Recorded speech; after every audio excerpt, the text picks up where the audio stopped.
What's up, everybody? Happy Monday. Hope all you had a great day today. Hope you're having a great evening. Hope you all enjoyed your weekend. Before I get into this episode, let me tell you something. First of all, when I woke up this morning and I hopped on Twitter and I see, because every Monday I watch the GH promo on Twitter, and I was so freaking happy when I seen Monica up in that chair up in the office. I said, it's about damn time. I was so happy when I seen my girl Monica. Leslie Charleston, I was so happy when I seen her. I said, this is a Christmas gift I'll take. You know what I mean? I was so freaking happy. I said, it's about time. Because we already had to go Thanksgiving without her. We ain't seen her in a while. And we had to do these holidays and, big moments without her and stuff. I said, I'd be damned if we go through Christmas without Monica now. So I was happy to see her. I can't wait to find out like what's been going on. Like, you know what I mean? Now that she back, I don't know how long she gonna be back for, but I want to know like what brought her back to town because it looked like it was something serious in that promo. So moving on from that, I want to address something real quick that's been going crazy because I was on social media and I just been seeing so much talk about this live video chat or whatever that Amanda Setton and who plays BLQ and Joshua Swicker did, who plays Chase. I've been seeing a lot of chatter about it. So I went up there and I said, let me see what this interview was about. Or Q&A or whatever the hell it was. So I'm looking at it and I'm just like, it don't make sense. Because they're basically, well, I get it, but I don't. How do I put it? Basically, they were saying that they were kind of uncomfortable, I guess, with doing love scenes on GH because of their spouses, the fact that they got spouses, they got young kids or whatever, and they just weren't cool with the love scenes or whatever because of boundaries and whatnot. And I'm just like, okay. I mean, you're on a show, you're in a daytime drama. You know what I mean? And this ain't Hallmark. You know what I mean? Daytime drama has been around for damn near 100 years, and for a long time, they've always promoted love in the afternoon. Daytime dramas have always had love scenes. And that's what it is. You know what I mean? I If you don't want to do love scenes, then you're on the wrong show. I mean, GH hasn't been doing love scenes as much as they used to. Which I kind of find a little strange, but I guess I've been finding it very odd that they don't do love scenes like that. I'm like, where the love scenes at? I just find it crazy. It's like, so because you're married with kids, I'm like, it's acting though. Like, are they dealing with insecure spouses or something? Because my thing is, her husband and Josh's wife knew who they were marrying. Hell, Josh's wife is an actress herself. You know what I'm saying? So you kind of know the territory. You know the routine. You know what I'm saying? When you're into acting, you're going to do movies. You're going to do shows where you have to do a love scene, where you have to make out. You have to do, it's on the script. It's what they write in the script. You're just doing your job. So I don't understand how anybody could be upset by that. This is who you marry. You know what I'm saying? And my thing is, as an actor and as an actress, this is what they signed up to do. So how can you dictate what you're not going to do because you're uncomfortable with it? I mean, I respect it, but at the same time, it's like, this is what you signed up to do. So if you're not comfortable doing this, and this is what the job calls, this is one of the requirements of said job, then maybe you need to, reconsider the job, and maybe go to Hallmark or something. I'm just saying, go do something that don't require a love scene. You know, I mean, the love scenes on GH on daytime TV is not as bad as cable TV and streaming platforms. Because let me tell you something. If you watch love scenes on a streaming platform and on cable TV, they be up there showing butts, breasts, coochies, penises. Like, they showing the whole 9 yards nowadays. So the fact that GH doesn't do any of that stuff is a blessing. I'm just saying, like, they're not doing any of that stuff. It's very tasteful love scenes. So what is the problem with doing it? If you don't want to do it, like I said, go find something else to do then. That's just my thing. It's the job. So anyway, moving on from that, let's get into this episode of GH. That little Violet, First of all, that little girl was asking a billion questions. When are y'all getting married? Can I be the wedding singer? Do you have a ballpark date and when y'all get married? Like, just all these questions. And I'm like, little girl, ain't it past your bedtime? Like, don't you got school in the morning or something? Like, just asking all these little questions. I'm like, Finn, get your daughter. Like, she was just asking a question, just question after question after question. Like, she was just exasperating everybody. I'm just like, oh my. Like, aren't you, shouldn't you, like, with all these questions you asking, you should be a game show host or something. Like, damn. I mean, if she want to be a wedding singer, I say go ahead and book her to be the wedding singer or whatever, because at least it's free. Save you some coin. You know, you ain't got to pay a wedding singer. I'm just saying. The hell with it. I have a feeling that when BLQ and Chase do get married, this whole wedding probably gonna be free for them, because for one, you got somebody who volunteering to be a wedding singer, so you can scratch that off. The venue shouldn't be a problem, because I'm pretty sure y'all can get married at the Quartermain Estate, so scratch that off. As far as flowers go, shit, Lila had a whole garden, free flowers, scratch that off. And as far as food, Olivia's from Ben Sur, she Italian, she like to cook, boom, scratch that off. Champagne, drinks, and all that shit. It's a mansion. I'm pretty sure y'all got liquor that's already stocked up in there. Plus, y'all probably got a wine cellar, so scratch that off. Free, you got a whole free wedding right there. Free wedding, free reception. The whole damn thing is free. The only thing that might not be free is the honeymoon, and that's fine. But other than that, the whole wedding shouldn't cost y'all no money. It shouldn't cost you not near a dime. Except maybe for the dress and the tux or whatever it may be. And you could rent those things, so that could be cheap too. So, boom. Cost effective. See, you should hire me as a wedding planner. I can have all this shit together. I'm just saying.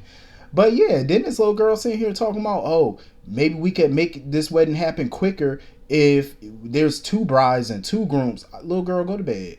Go to bed. You are doing too much. Like, she was doing way too much. I'm like, little girl, good night. Good night. Don't pass go. Don't collect $200. Go to bed. Go to your room. She was doing too much.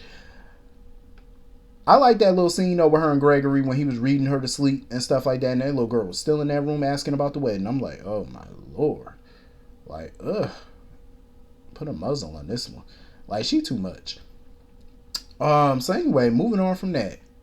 Tracy is hell. Let me tell Tracy had me cracking up this whole damn episode. I love Tracy. I swear to God, Jane Elliott, I love her to pieces. Oh my God. She is like a national treasure. When she came up in that house, Tracy was not playing. She said, what the hell is this? She was like, no. This won't do. That won't do. She said, first of all, that's too much garland. Second of all, it looked like Coney Island in this bitch. Olivia and then was like, bitch, what's wrong with Coney Island?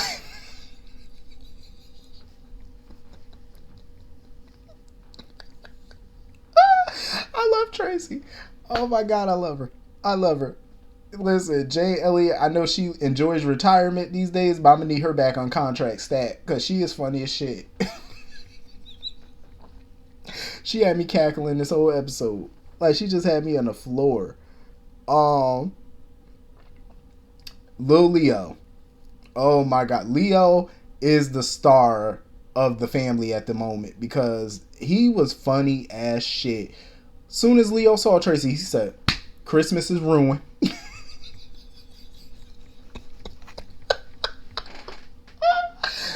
Oh shit, he was funny as hell. He was so funny. That little boy was like, well, Christmas is fun and you don't like fun. Yo, these kids will tell you about yourself in a nanosecond. Usually I don't like kids talking back, trying to be grown, but he gets an exception from me because he was funny. He get a pass. He was funny as shit. Like, he was like, you don't like fun. Oh, I do like fun. Tracy, no you don't. When he asked her when was the last time you had fun, she had to think about that shit. Like Tracy said, the luau, baby, that luau was months ago.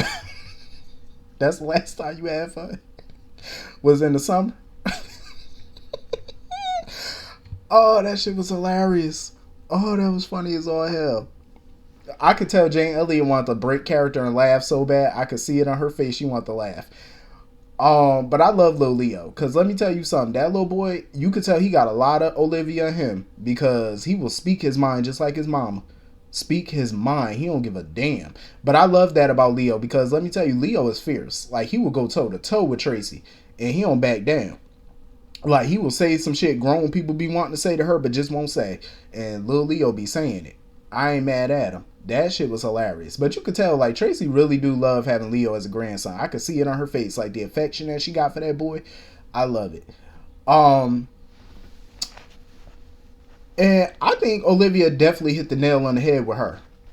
Like, she came back to Port Charles because she wanted to spend Christmas with her family. Because ain't no way in the world you came back from you jumped on a plane, came half across the world to get some papers that they could have faxed you. And her little excuse was very flimsy. Oh, I don't like people dealing with my personal papers. Ma'am, they could have faxed you those papers. They could have UPS them damn papers. You ain't had to come back. You came back because you want to be amongst family because it's Christmas. That's why your ass came back. Let's be real. Tracy can act hard as stone as she want to, but she knows she love being around them. As much as she complains, she love being around their asses. And she know it. The way she complained about the garland. Oh, that's too much garland. Oh, that tree is in the wrong place. That's too much. Um, that's old people. Not all old people, but that's some old folk for you. Old folk live to complain and fuss about something. Cause my grandmother's the same way. She love to fuss. Okay. Old folk love to fuss. That's what they do when they get that age. When they like in their 70s and damn near 80 and all that stuff. Like right around that age, they love to cuss you out. They love to fuss. Cause it's entertainment for them. Nowadays, since they got more years behind them than in front of them, that's their entertainment. Is to just get on your nerve.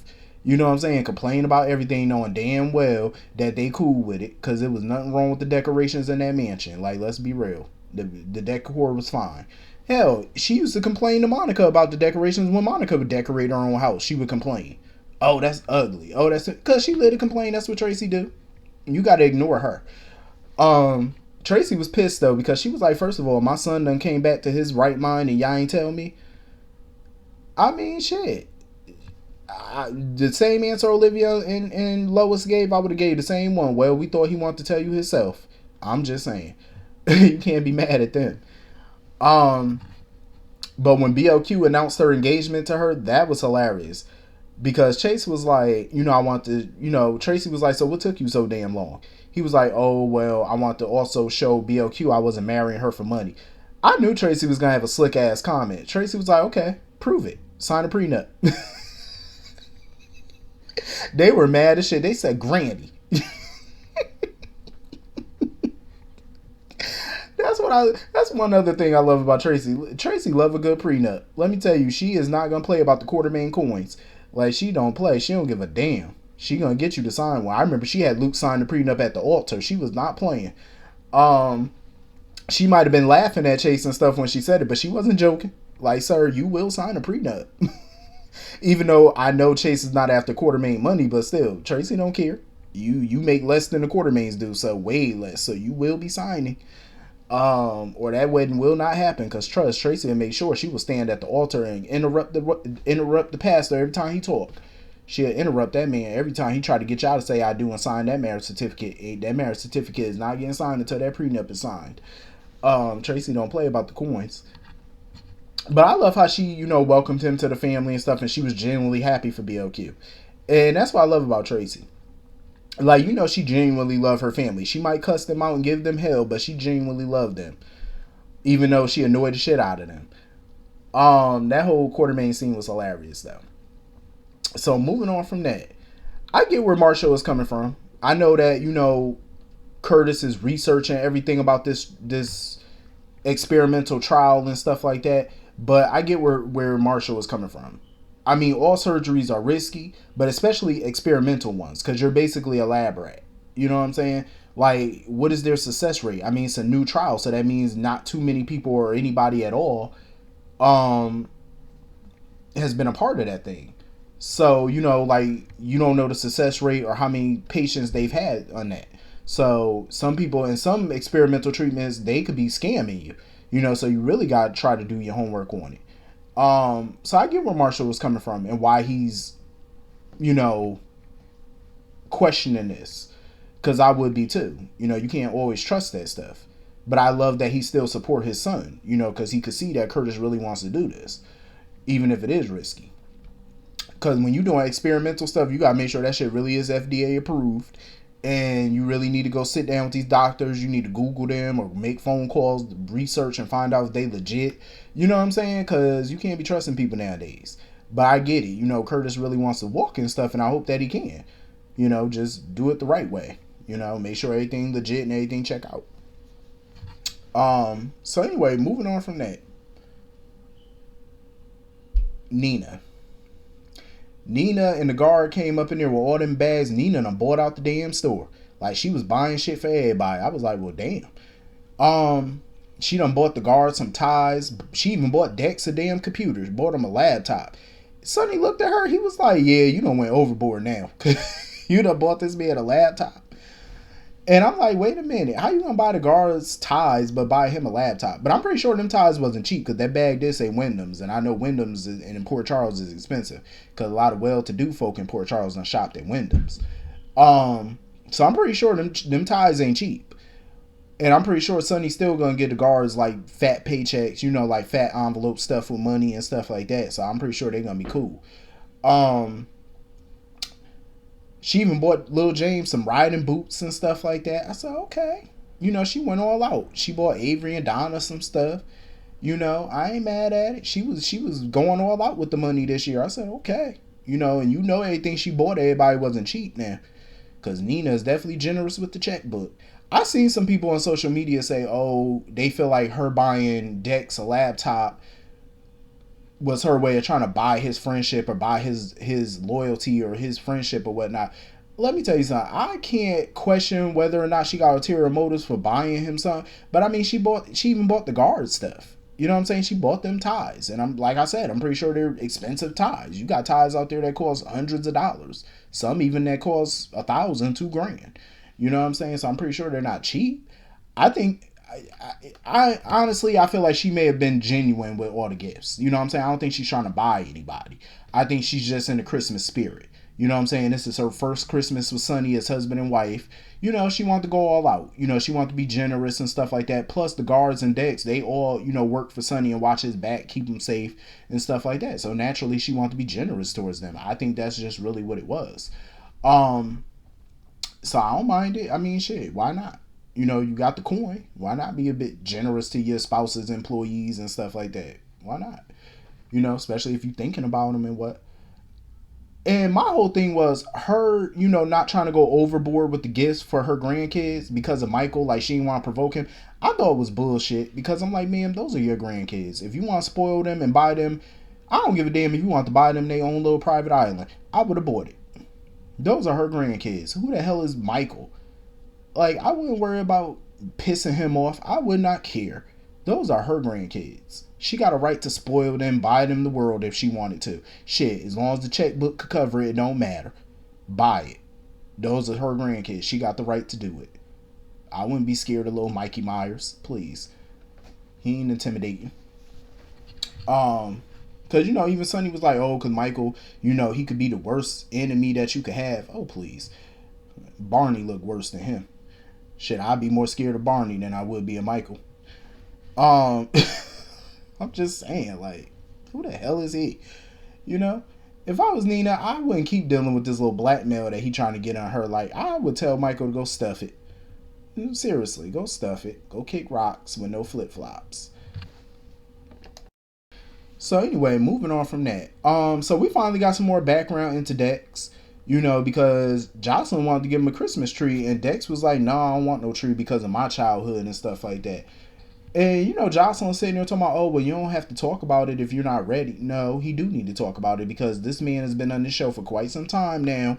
He's been on canvas, and we ain't know a whole lot about him, so nope, he need to spill it. What's going on with you? So he was talking about his background and stuff like that with his dad cheating on his mom all the time. And, he was blatant about his cheating, too. Like, he didn't even try to hide the shit.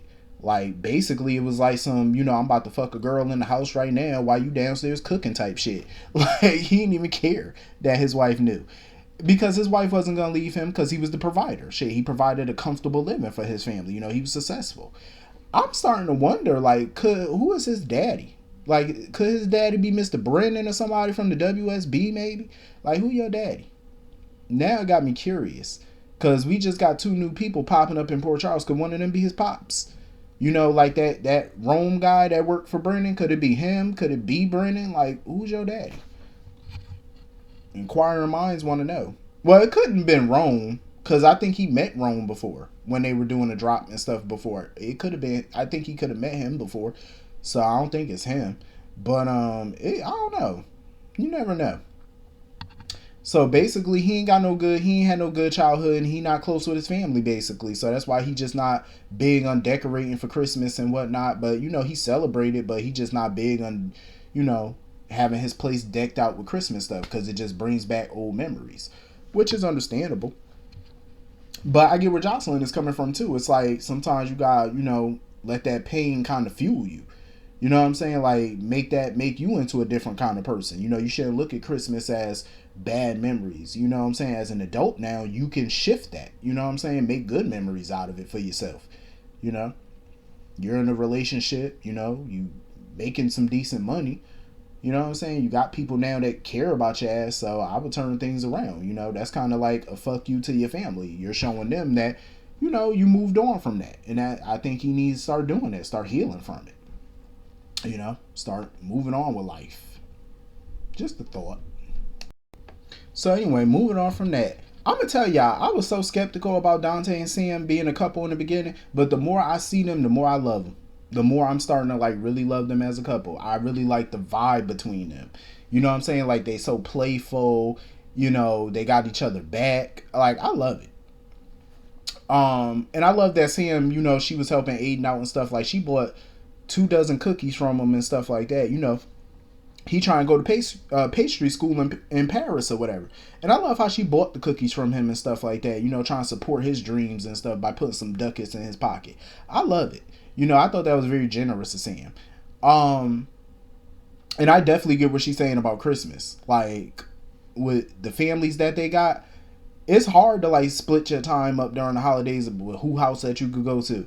But I agree with Dante. It's like, well, Sonny and Nina are easy because they live right down the hall. So that takes care of itself. Like, we just drop by there for a while. You know what I'm saying? But I get it. You know, having a big family, like, you got to go from house to house. But that key seems to still be an issue for them, though. You know, for Anna and that whole WSB thing. I get why Dante's looking into this himself. You know, it makes sense. You know, why he's not trying to tell Anna, because he wants to investigate this situation himself first. He want to have information for her. You know what I'm saying? That way he find everything out and just tell her in one fell swoop, you know, instead of piece by piece. You know, just tell her everything in one sitting. So I get it. You know, I understand why Sam is worried about this, because this is dangerous. You know, Dante's doing this by himself. You know, but I agree with Dante. I highly doubt Dante is being surveilled. You know, I doubt that they have surveillance on Dante. And I'm sure they probably keep tabs on her. Dante, I highly doubt anybody from the WSB is watching him. I doubt Brennan or anybody got eyes on him. Because they're not thinking about Dante. They probably see him as just a regular Joe Smo detective who ain't got no juice, who ain't looking into nothing. They underestimating him. And that's a good thing. That's good for Dante. Because now he can investigate this situation off the record. You know what I'm saying? And gather so much information. But I think once they start figuring out that he's on to them or he knows something, that's when it's really going to become dangerous for him. But if Sam's so worried about danger, I'm like, he's telling you all this information and you're a private investigator, why don't you join the investigation with him? Have his back that way. Because I agree with her. It is risky. I mean, Dante doing this shit by himself. And right now, he's not in any real danger because they don't know that he's looking into this. But once they figure that out, it's a wrap. So I think Sam should definitely join him on this and have his back on it. You know, that way she can watch his back. I see why he not bringing the PCPD and, you know, the rest of the, you know, department in on this, like Jordan and all them and Mac, because he don't know who. It's not that he can't trust them. It's just the WSB got eyes on everything and they're abusing the shit out of their power, and Dante is sick of them abusing their power. You know, he want to hold them accountable, and I can't say I blame him.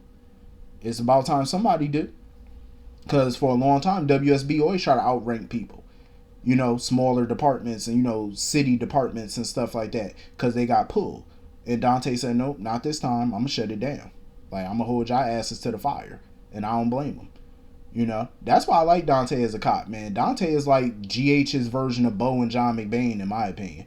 Like, he got the skill set, and I love it. You know, he's very, very smart. So anyway, that was pretty much the whole episode. Hit the comment section, let me know what you all thought, and I will see you all later. Have a great night. Peace.